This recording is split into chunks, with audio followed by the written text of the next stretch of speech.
speaker is Professor Patrick Minford, the Professor of Applied Economics at Cardiff Business School.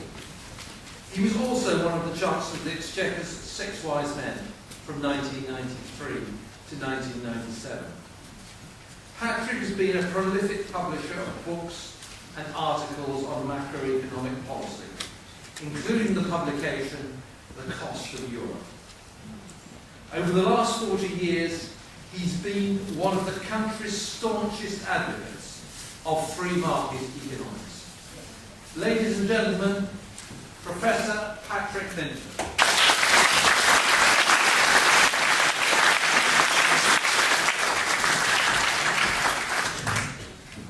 Thank you very much, Barry, for your very kind words and generous words. Ladies and gentlemen, good afternoon, and thank you, Ian, for your blueprint on how to lead. I'm going to talk about something a bit earlier than meta. I can even call it pride. Meta being after, of course.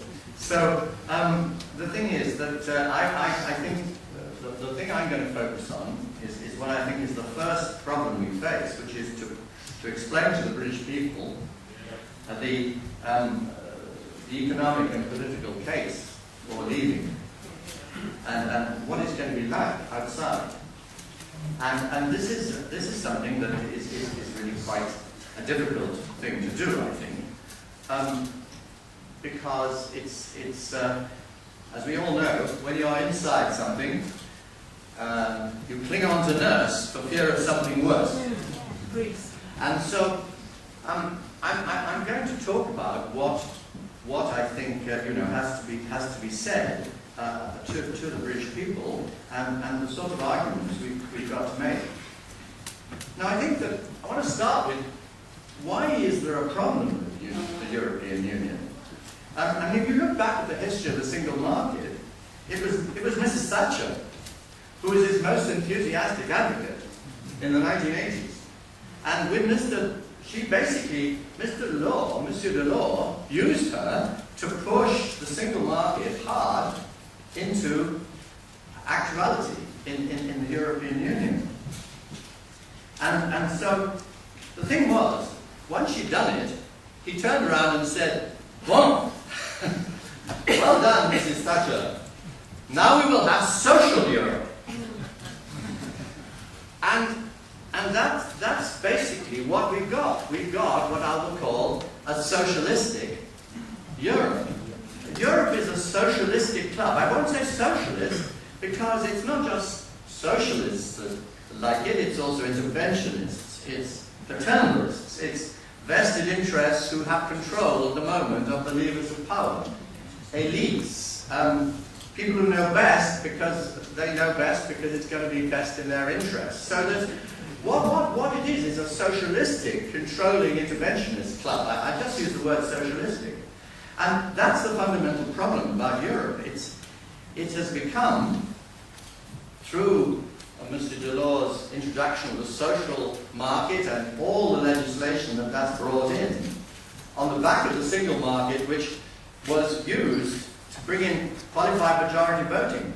Once Mrs. Thatcher had pushed that into place, she became a victim of it, which is, of course, why she made the Bruges speech in the late 80s. Because she said in that speech, as you remember, we didn't join the EU for it to become the back door through which socialism would enter the UK again. So, what in fact happened under the single market and the social market, which was then used the single market as an instrument, was that it became an instrument of regulation to protect high-cost firms via high-quality standards. Of course, high-quality standards exclude the variety of product that would come in that would be regarded as cheap, of course, therefore more competitive. And so this is a form of protection. And then, of course, there was protection of existing workers through all the labour market legislation that favoured strong unions, strong benefits for sitting workers, such as high minimum wages, firing restrictions, very strong in many countries, and all that whole litany of labour market regulation.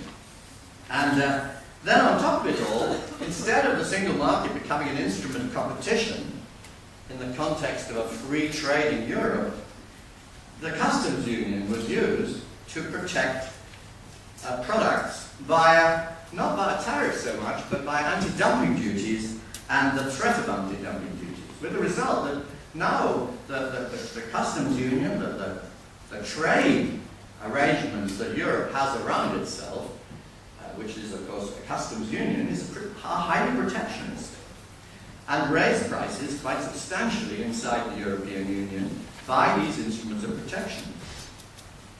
And the problem is, I think, that the Eurozone crisis has exacerbated these tendencies because as the crisis proceeds and there are more and more problems to fix that require more and more intensive institutions inside the EU to handle all these problems, Europe will become more and more inward-looking and more protectionist, in my opinion. And you already see that with the proposals of the financial transactions tax, which are now running into trouble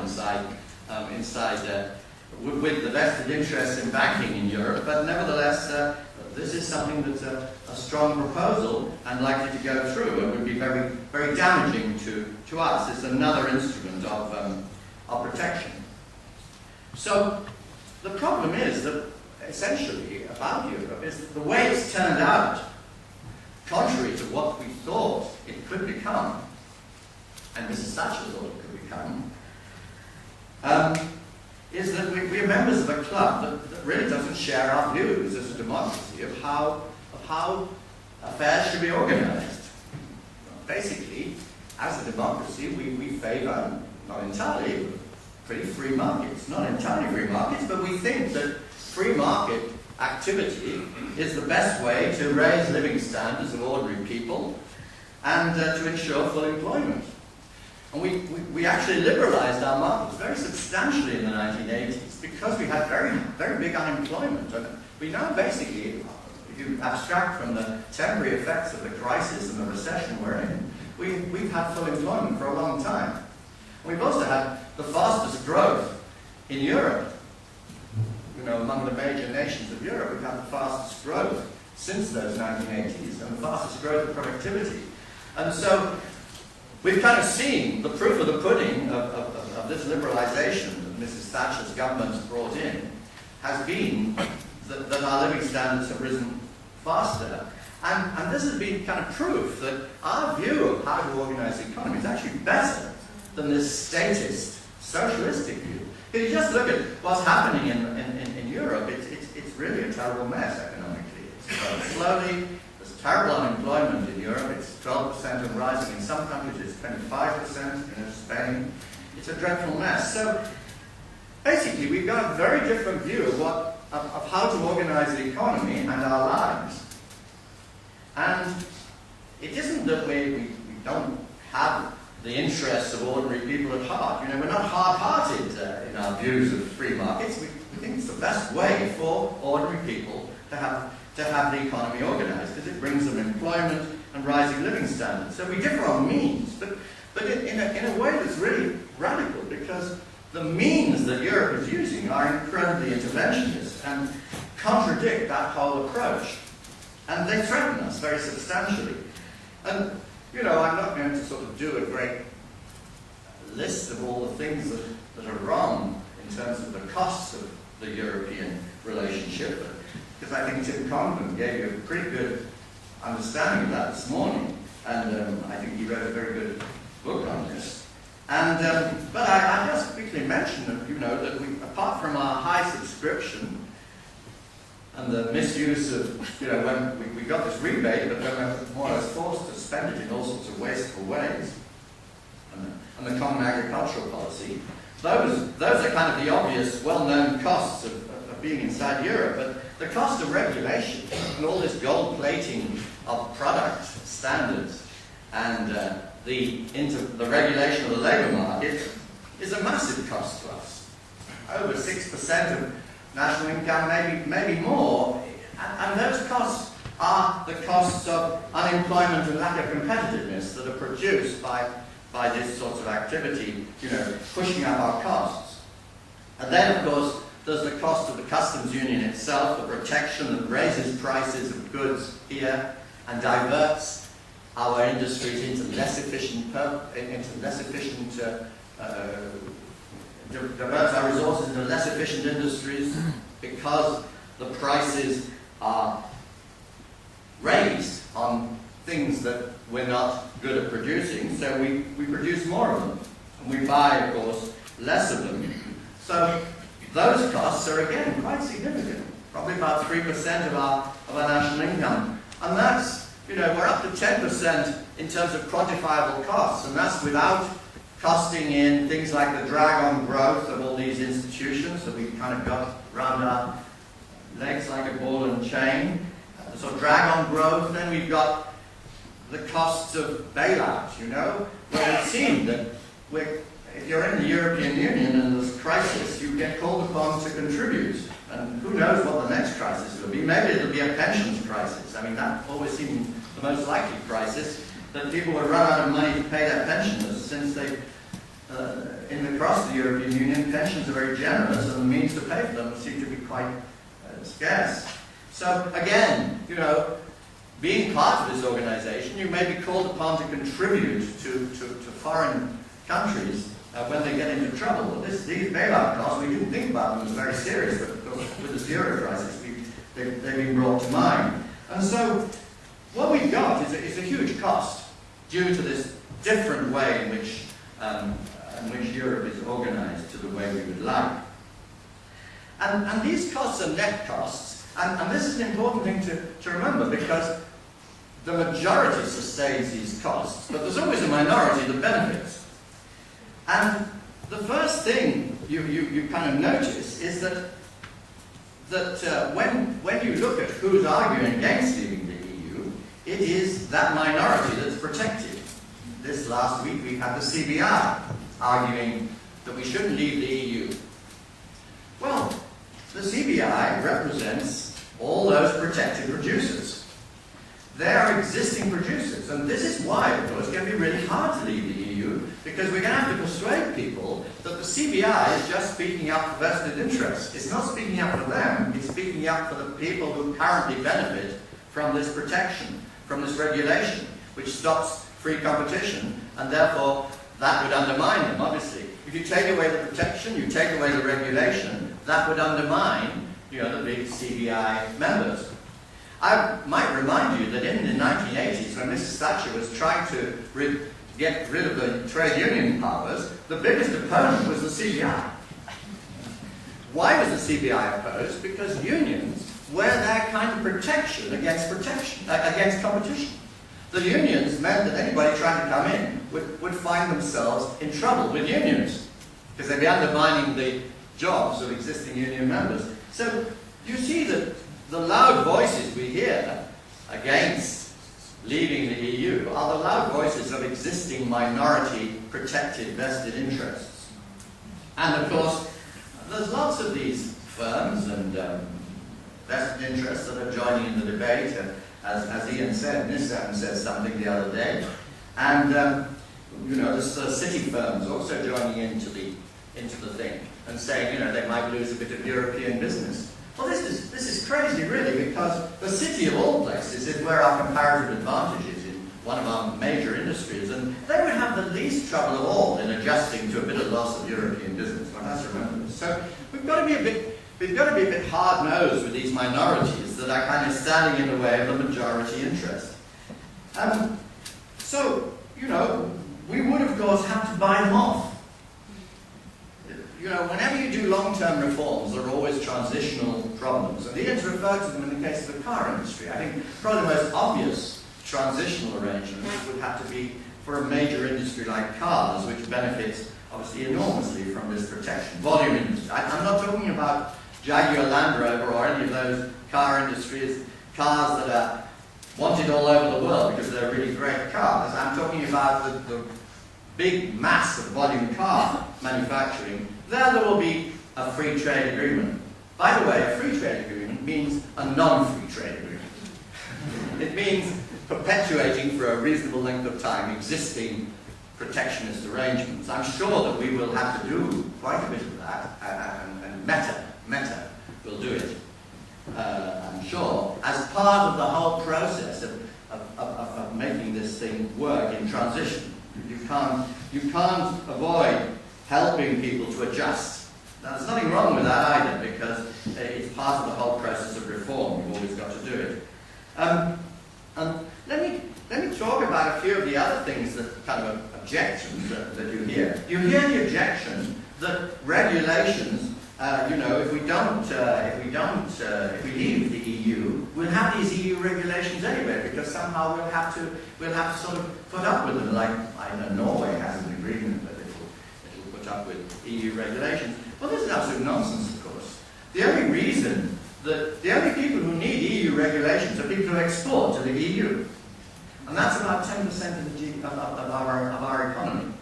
The 90% rest of the economy, of course, don't need EU regulations, and they wouldn't have them. Another thing you hear is that we lose foreign direct investment, and this would be bad for the economy. Well, foreign direct investment is very good for the economy. It raises, you need to absorb technology from other countries' firms when they invest. But leaving the EU doesn't mean we don't get foreign direct investment. It just means that foreign direct investment comes to different industries than it did before. And if those industries, because the industries that are expanding inside the EU are better industries than the ones that are currently protected inside the EU, maybe they'll need less technology from abroad, and so there'll be a little bit less foreign direct investment. But really, that's a good thing, not a bad thing. It's kind of a complete confusion to say foreign direct investment will be lost and that's a bad thing, if the reason is we don't have so much is because we're better at stuff. Another thing that people say is, gosh, we've been open to other countries' protection against us, as if, once we leave, we're kind of in a hostile world where everyone wants to raise trade barriers against us. Well, this is a complete misunderstanding of the global market, and of course it's disproved by, Ian mentioned Singapore and Hong Kong. Does anybody raise protectionist barriers against Singapore and Hong Kong, which are highly competitive, free trading places? Of course they don't. Why don't they? Because the stuff that people buy from Singapore and Hong Kong is what they want. And if they don't buy it, Singapore and Hong Kong will sell it to someone else who wants it. There's a world price for it. And what that shows us is that if we, the UK, were in this great world market, on our own, without the EU to protect us, what would happen would be, we'd be like Singapore and Hong Kong. We'd be producing things, Scotch whiskey, JCBs, Jaguar Land Rover, stuff people want, which has a world price. And it's called in international trade the importance of being unimportant. If you produce, as a small nation, specialized products that are, have a world price that people are willing to pay, it doesn't pay anybody to protect themselves against you, because all that will do is hurt their own consumers. It won't affect you, because you just sell it to somebody else. And this is what, the people who say, oh gosh, it's a cold world out there if we leave the EU, because, all these people will dump on us. Absolute nonsense. What will happen is they'll treat us like Singapore and Hong Kong. They'll want our Land Rovers, and they'll want our Scotch whiskey, and they'll want our consultancy and our pharmaceuticals. And there's no incentive as a small country to be protected against. They won't want to do it. And even if some crazy guy did protect against us in some way, they'd soon find themselves on the wrong end of the WTO. And if China joined the world trading economy based on its trust in the WTO, why should we be worried? It's crazy. And there are many countries like us. There's Australia, there's New Zealand, there's Canada. They're all out there on their own. It doesn't seem to harm them. So, the global market, joining the global market instead of staying inside this dreadful regional market with all its rules, regulations, and protections, there's nothing, it holds no terrors for us. And so, basically, the arguments people bring, and the arguments that you will hear the whole time in this great debate, they're fallacious. The basic economics of leaving the EU is kind of like just inspired 101 common sense economics. Economics 101, that's what I teach the first years. And it's just solid, sound economics. And everything else is vested interests, it's special pleading, it's all sorts of, bugaboos. Let me end with a couple of words about politics. If the economics drives us to leave, what about all the political arguments? So we go through the economic arguments with all the people out there. What about the politics? They say, oh gosh, surely we should stay in for political reasons. No. The political reasons are worse. And there's one really insignificant political reason for leaving, which I think has risen up the agenda, which is the problem of controlling immigration. And the thing is that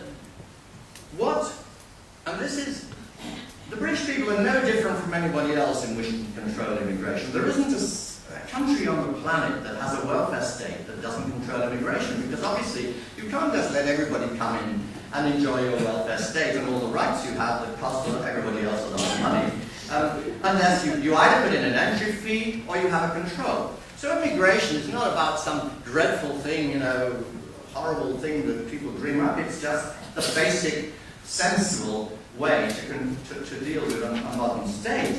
And everybody else does it. Now the problem is, inside the EU, we can only control 20% of migration flows. That's because 60% of the immigration is uncontrolled from the EU. The other 40% we can control. The 100% of our migration we can't control. So 40% over 200 is 20%. We can control 20% of the migration flows outside the EU. If we left the EU, this is now a major political factor in the debate, we would at once be able to control our immigration in a rational way with a sort of green card system and so forth. And, everybody, all foreigners who use our state systems and our infrastructure would have to go through this control in order to get ourselves in the same position as the US or Australia or any other country. And then, so actually the politics now of the EU have become extremely favourable, in my opinion, to leaving. This issue, which, as a result of 13 years of Labour, casual opening of the floodgates of immigration, has turned immigration into a major raging issue in our politics. And frankly, everything else political, foreign policy, defence policy, I can't see it makes any difference whether you're in the EU or not, frankly. You're going to have allies, you're going to have people. After all, our biggest arrangements in defence were the French, our most ancient enemy. And they're still going to be our most ancient enemy if we leave the EU. And we will still have defence arrangements with them. So, ladies and gentlemen, to summarise, politics and economics, there are very strong arguments here. And we have to make them to the British people because, otherwise they're going to cling on to nurse for fear of something worse. And we've got to tell them that nurse is pretty poisonous.